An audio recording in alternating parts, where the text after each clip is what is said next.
Right now, getting traction with your personal brand is far easier than with corporate. People don't trust corporate. They need to do their research. They need to do their background checks. They need to see who's running, the company, what are they selling, won't they be, stealing money from me. Hello everyone and welcome to the Web3 CMO Stories podcast. My name is Joeri Billas, I'm your podcast host. And today I'm so excited to be joined by Alex. Hey Alex, how are you? Thanks for having me, Joeri. It's awesome being on your podcast. I'm great. I've actually prepared in advance, which is rare, but your podcast seemed too high quality not to go through the questions in advance. So I've done my homework and I'm 100% ready. Thank you so much for your kind words, Alex. Guys, if you're now wondering who is Alex Drew, he's the founder and the CEO at Odys Global. Sometimes also you can know him as Alex Odys. So Alex, as my listeners know, I always dive straight in. You've spent more than 15 years building businesses in domains, SEO, digital growth. So what lessons about building online businesses have remained true despite all the technology shifts?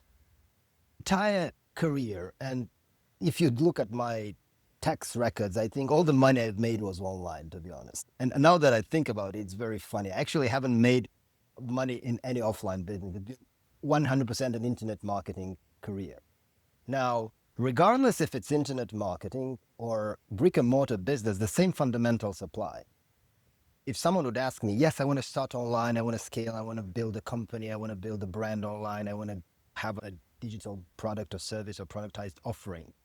Yes, good. Focus on quality, focus on building the product. It's necessary, but not sufficient.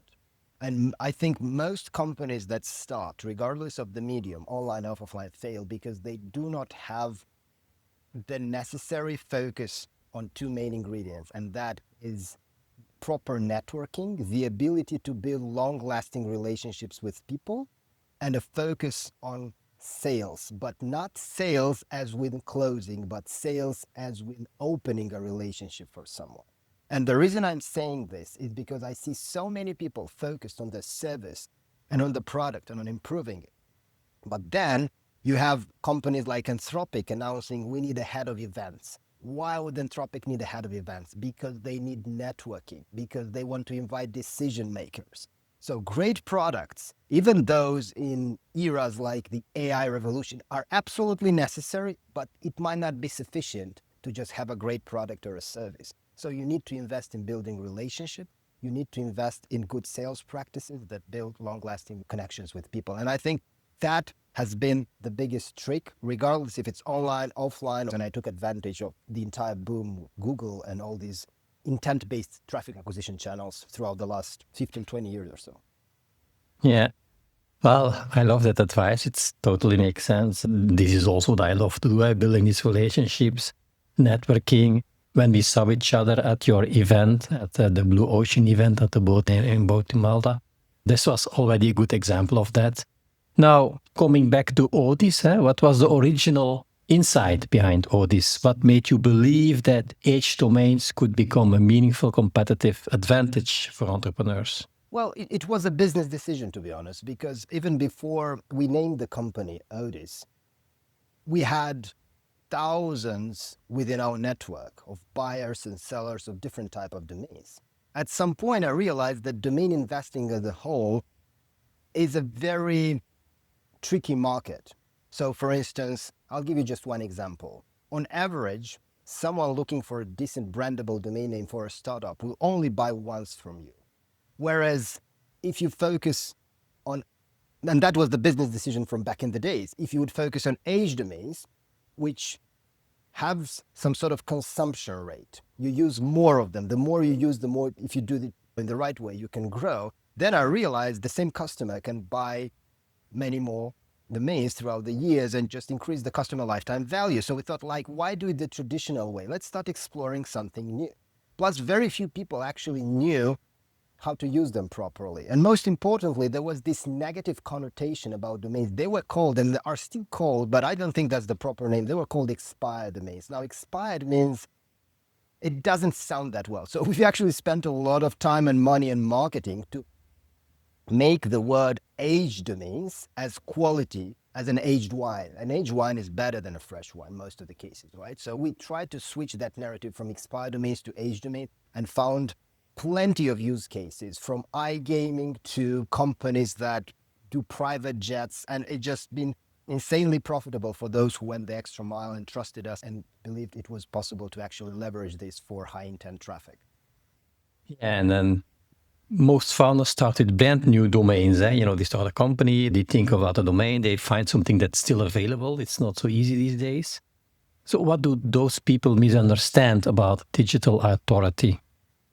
Well, you have two main worlds right now. It's the traditional search world and now the AI world. Both of them want confirmation that you're a real thing because there is so much spamming, there is so much scamming, there is so much bad things going on. They had to build in filters. Now, I just had a conversation with someone who represents a legal company, and they're like, I want to be mentioned by AI when somebody searches for the best lawyer in, right? But I'm new. I just finished my practice, so I'm new and I'm not known as an entity. And I was trying to consult them and explain why they have to start with something established. Otherwise, it's going to take them 6 months to 12 months and hundreds of thousands of dollars in marketing budget to have Google perceive them as an entity.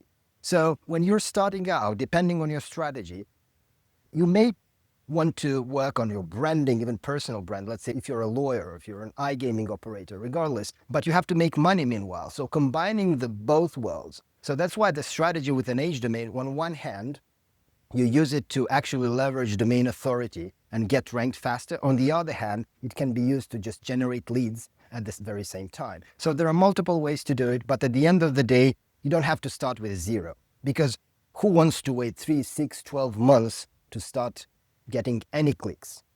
People are very impatient these days, and I think that has been something which made age domains so popular. Yeah, indeed, people want direct success, but indeed, and I love the term edge domains because I've also, of course, been looking into that as a marketer, and it is a better, positive, more positive name. Now, you mentioned iGaming already. Yeah, we met in Malta in the week of the next conference, the iGaming conference. And though this is particularly strong in high competitive industries like iGaming. So what have those markets taught you about growth, trust, competition? Well, first of all, it's a very good question. There's a lot of demand, and one of the reasons it was a pure business strategic move. Why should we go into iGaming? For two reasons. Number one, there's a lot of demand coming from people who don't know how to do it. And second of all, those people who don't know how to do it, yet they want to do it, they're at the decision-making level, and they are not the type of people to apply for an account in your marketplace, add 2 domains to cart, and then build WordPress sites on them and try to rank. They're not going to do it. They need someone to do it. So the fundamental question is who is going to do it. So I realized at some point, if we want to reach those people and actually help them and make this a win-win thing, we have to do it for them, sort of like the agency business model. Now, it evolved into a hybrid partnership investment business model because, all right, so you can do it, but how fast can we do it? Can we do it within a week?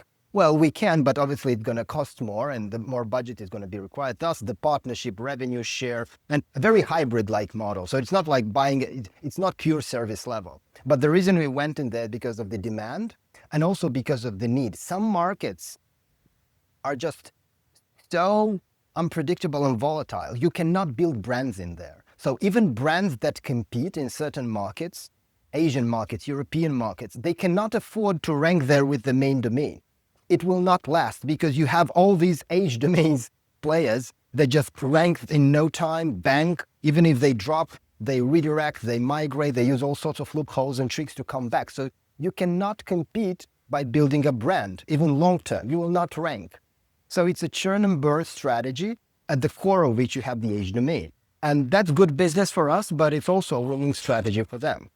Now, Google is always trying to kind of patch these things. And to be honest, if there was like a really fair competitive space in Google, and Google would have had engineers 24/7 monitoring this and allowing everyone to compete in a fair manner, we wouldn't have done it with age domains. But the truth is, a one-pager website on a powerful age domain, followed by a few other tricks, can rank in 24 hours or less. So you stand no chance except using the exact same strategies. And when we realized that, we decided, let's launch it as a service. And that's how we got started. Yeah. I love that. Yeah, you mentioned already high competitive markets.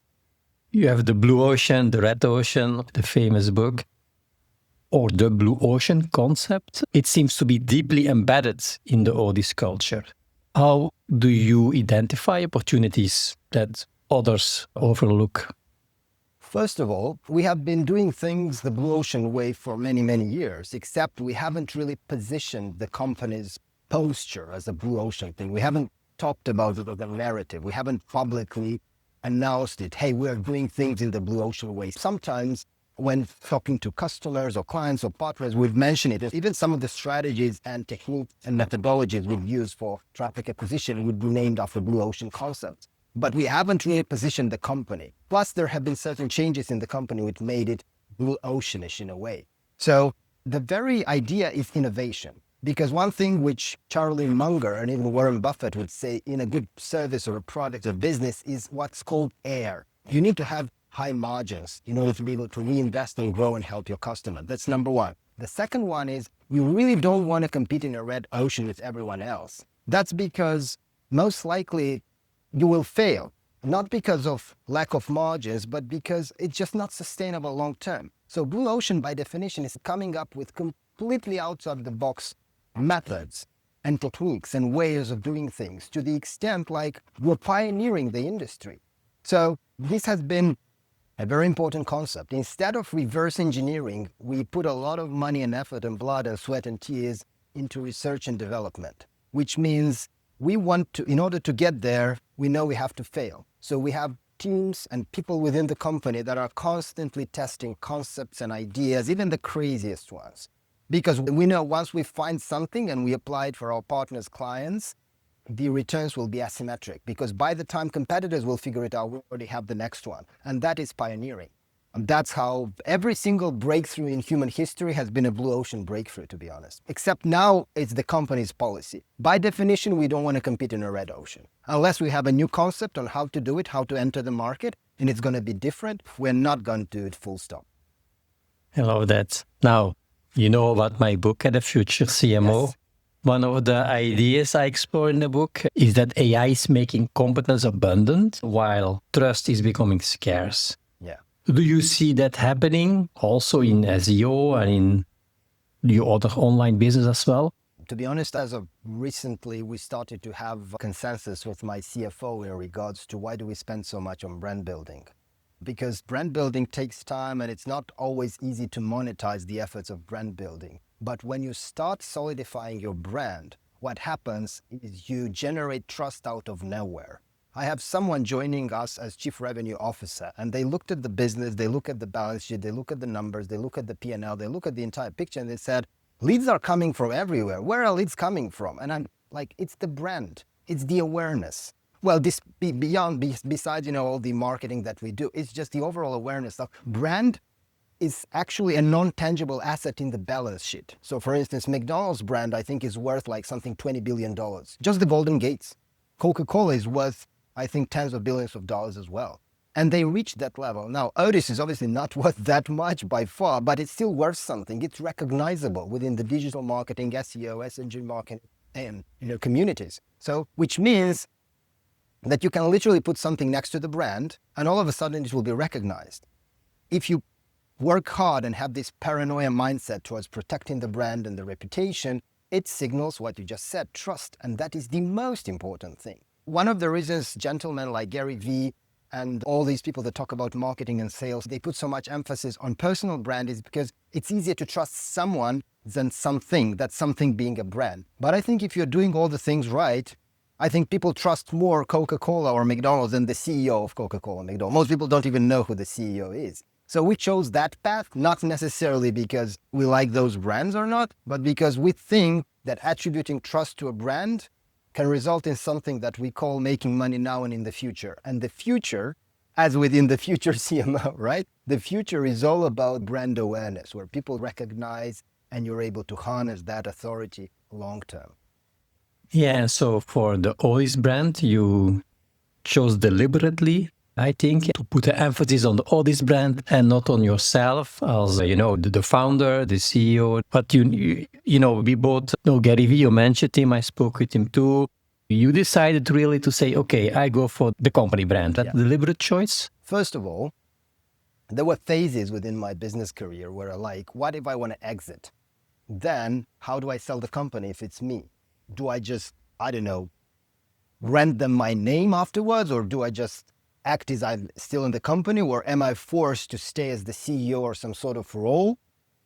No, I want to emphasize the corporate brand because I want this business to work as a conveyor belt, basically. I want the business to just work itself out and just to keep growing as of like a process of ongoing improvement. It shouldn't depend on me. So that was the original idea. Then I completely gave up on the idea of exiting the business. I like, let's build an empire.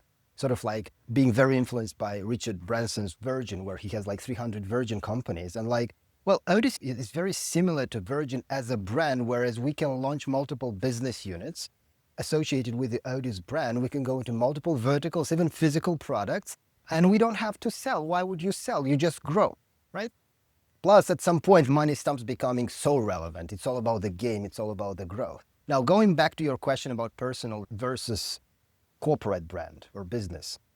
Well, I've done my attempts to start building the personal brand, but it wasn't intentional. It was like, do I honor your request for a podcast? And I like, it would be rude to just, if you think I'm worthy of having some sort of exposure on your channel, then let me honor that. And it started just getting from there. Like I don't have someone taking care of my personal brand, nor do I intend to, but I'm just going to let it run organically. Meanwhile, the company's brand, I think, will keep emphasizing it because I think the brand is generic enough to be able to pump it to a level where it generates that trust people need when they want to make a decision. Otherwise, I have to split. At some point, before launching Odys as a brand, I had a big network of customers and partners and relationships, sort of like within the range of 1,500 active trade partners, let's call them so. And everyone was reaching out to Alex.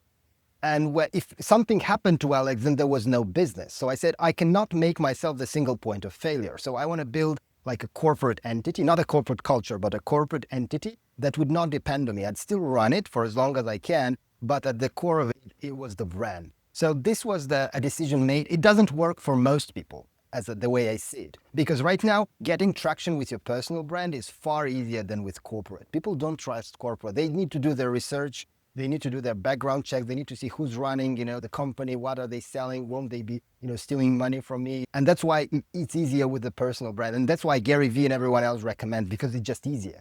It's easier to build something on your personal brand than corporate. But if you nail the corporate, then you're printing money. Yeah, absolutely. That's there why you do the business. I asked the question to Gary Vee in 2019. I was in New York. I spoke with Gary Vee. I asked him, personal or corporate brand? He said both. Like I've been doing, I said, I have my personal brand and I'm building my business. And I asked the same question to Ryan Deiss. Now he was really the face of digitalmarketer.com. I love Ryan Deiss. I'm such a big fan. So I said to Ryan, I need to talk to you. And I spoke with him. And it's sometimes interesting how organizations like that have sometimes problem with their marketing because I found something, I said, something wrong in their marketing. Okay, that's another story. And I said to Ryan, he's also, he has his personal brand and his company brand, but he's a bit shy. He doesn't like, actually to be around people. And then he explained to me, yes, it's more the corporate brand that I'm building because I want to sell digital marketer or I want to sell. And then he said, my friend, another well-known marketer, Frank Kern, he said, okay, that's actually, they are more or less related in some way. I think it's almost family. And he said to Frank, yeah, you need to do something. And he explained that to me. That's really interesting to see how these top-level marketers also, have these kind of questions and these discussions. Yeah, it makes sense. For me, it's like the personal brand makes the relationships and will create the awareness and will then send people to the company brand where you actually do the business.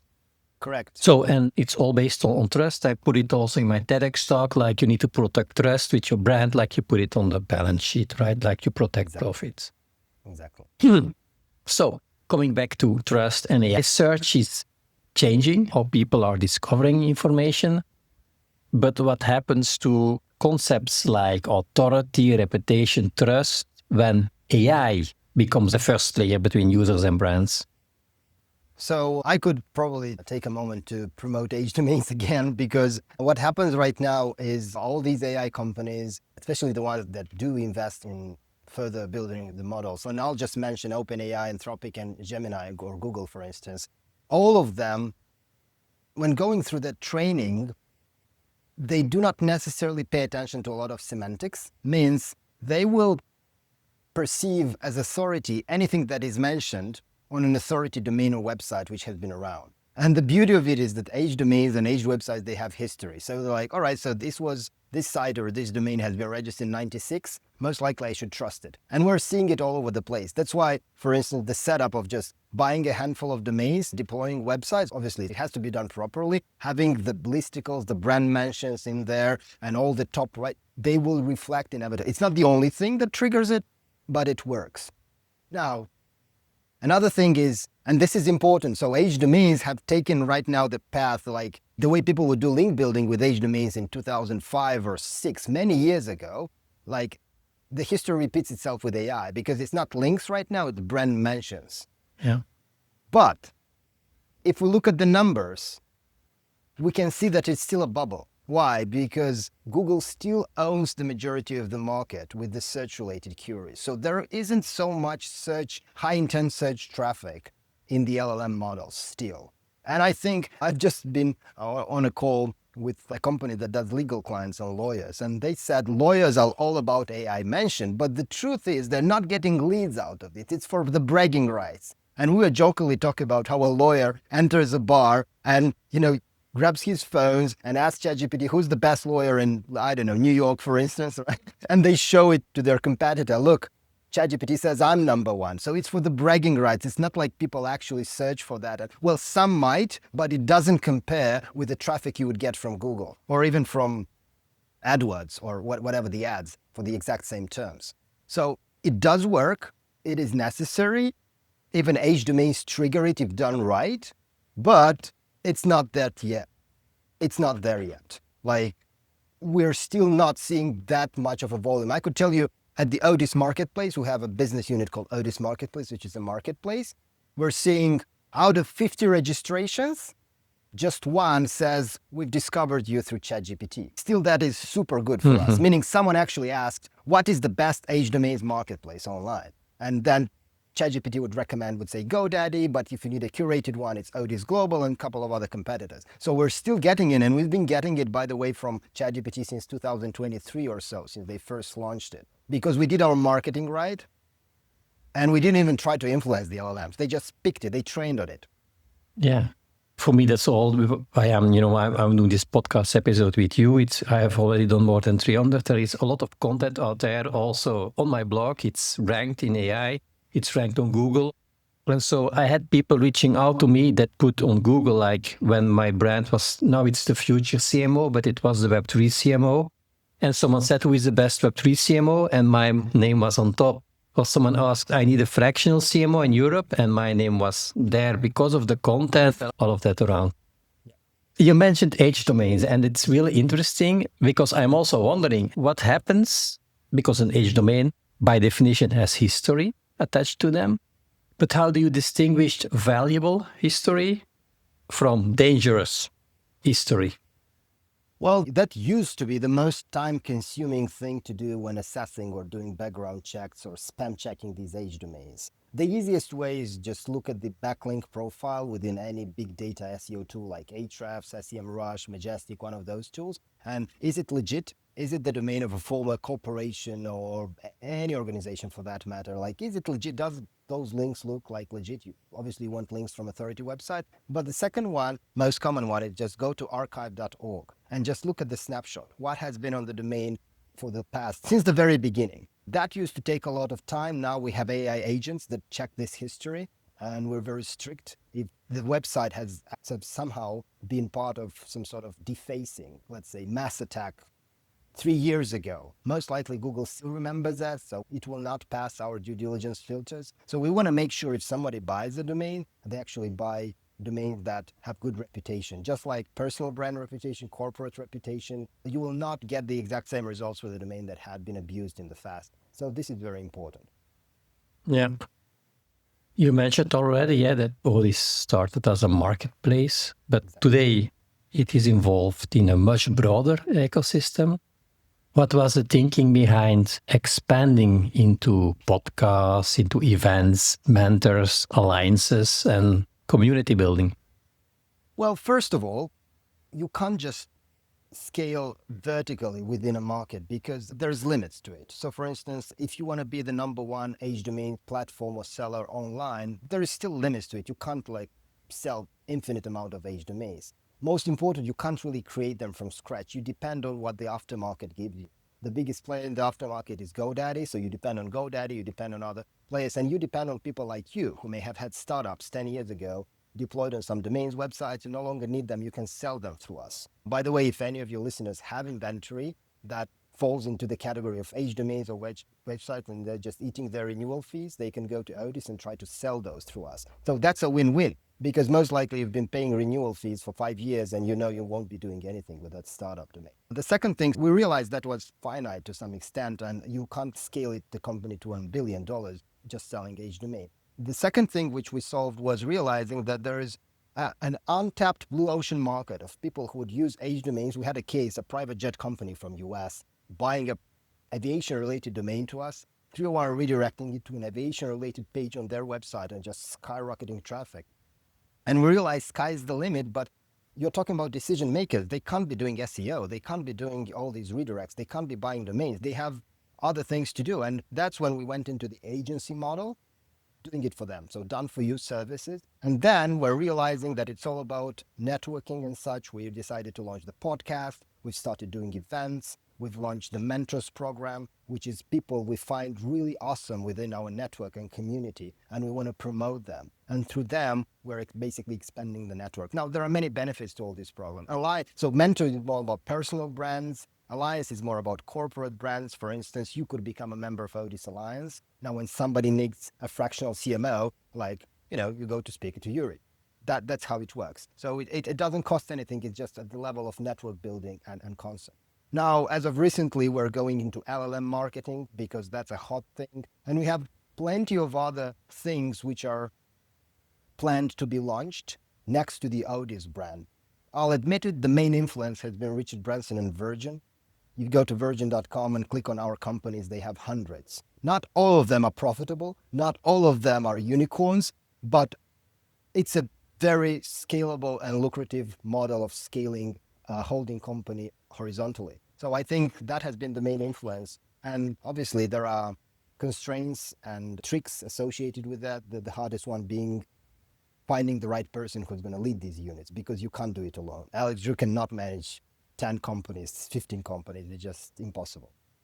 Yeah, that's another challenge. Actually, what's interesting, or maybe good for my listeners to know, my first book was for solopreneurs, the 5K challenge. The Virgin example was one of the big examples in there as a brand that people recognize from far. You just know, that it is Virgin when you see it. So yes, totally agree with you on that.